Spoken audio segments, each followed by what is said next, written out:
Hello and a very good morning to all the lovely students. Today we will go through chapter number 9, How the Leaves Came Down. It is a poet by Suzanne Coleridge.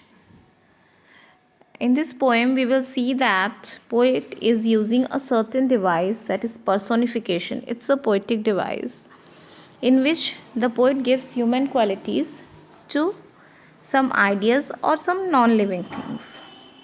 Means ऐसी चीज़ों को poet imagine करता है कि वो living thing है and they are talking and doing human activities, जो चीज़ें रियल में नहीं होती हैं.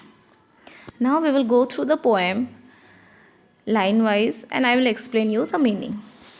सो let's begin. I will tell you how the leaves came down. The great tree to his children said. Now, who is saying this first line? The poetess is saying that she will explain you how the leaves came down. And in the next time, the great tree to his children said, in the next line, tree is saying to his children, and what he is saying? You are getting sleepy, yellow and brown. He is saying that due to sleep, means they are very sleepy, so their eyes they are getting yellow. Brown means pale. Suddenly they are getting pale. जब हम tired हो जाते हैं तो हमारी eyes कैसे हो जाती है ना, थक सी जाती है हमारी बॉडी बिल्कुल. In the same way he is saying it is quite time to go to bed. Begs each silly pouty leaf, let us a little longer stay.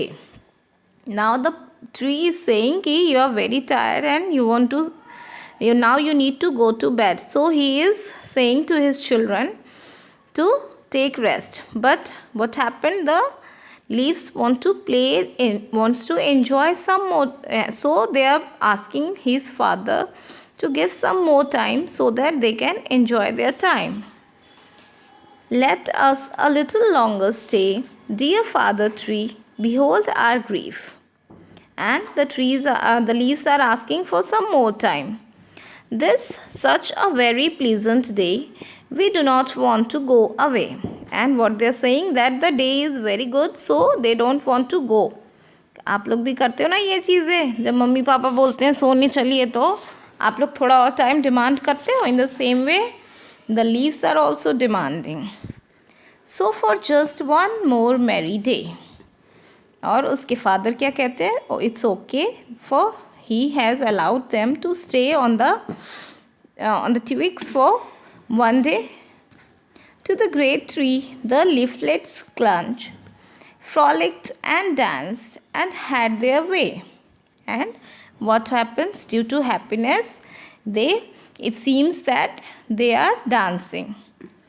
Upon the autumn breezes swung, whispering all their sports among. Perhaps the great tree will forget and let us stay until the spring, if we all beg and coax and fret. Now what happened?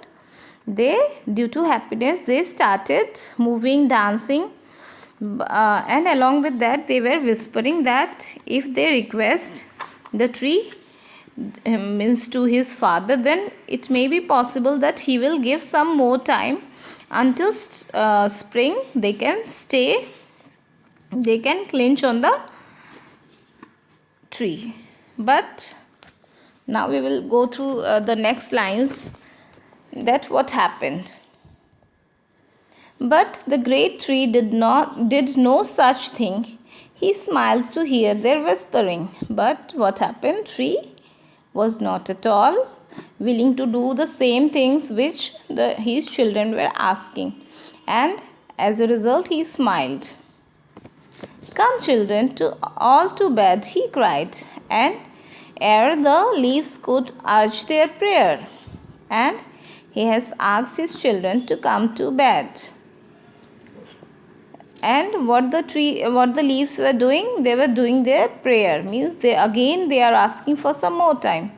He shook his hand, and far and wide, fluttering and rustling everywhere. But he shook his head in no, to say no. What happened? When they were demanding for some more time, the tree was not at all agree with their opinion. So He has moved his head in, होता है ना, no करते हैं parents आपको ऐसे सिर हिला के. इन the same way tree was also शूकिंग. Down spat the leaflets through the air. I saw them on the ground, they lay. And now the poetess is saying that after that he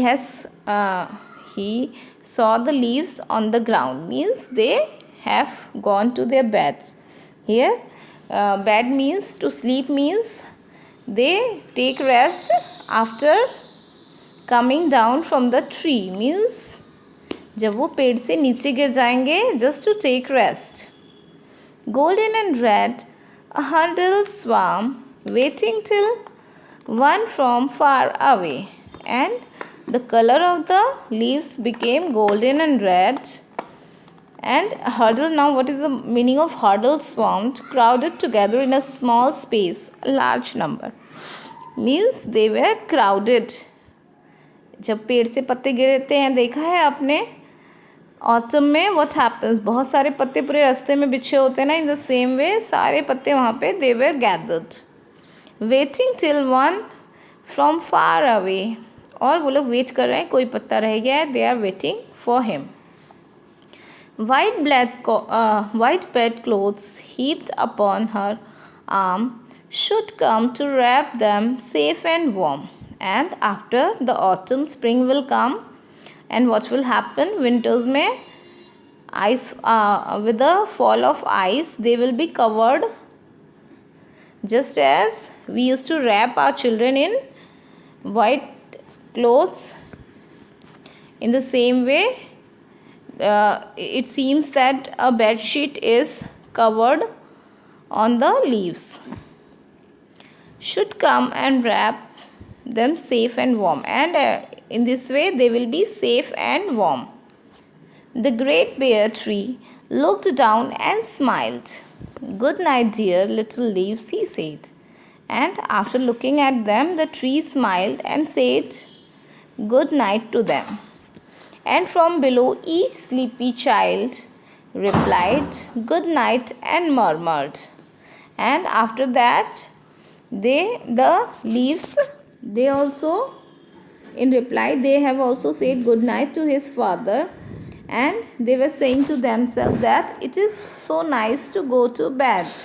And here the leaves are saying that it is very nice feeling because they were ready to take rest. Here we can say that in the last two lines we can see that there is an irony also when the poet is comparing the sleep with the death bed. Means मरने के बाद हम लोग जैसे permanent सो जाते हैं to take rest, in the same way the leaves were also fallen from the tree and वो वापस से नहीं जुड़ सकते हैं. That's why this sleep is compared to age means everything is mortal, so everything has to face this kind of that day, ultimate day. That's why the poetess is comparing the sleep with the death. I think the poem is clear to you. Okay, bye bye students.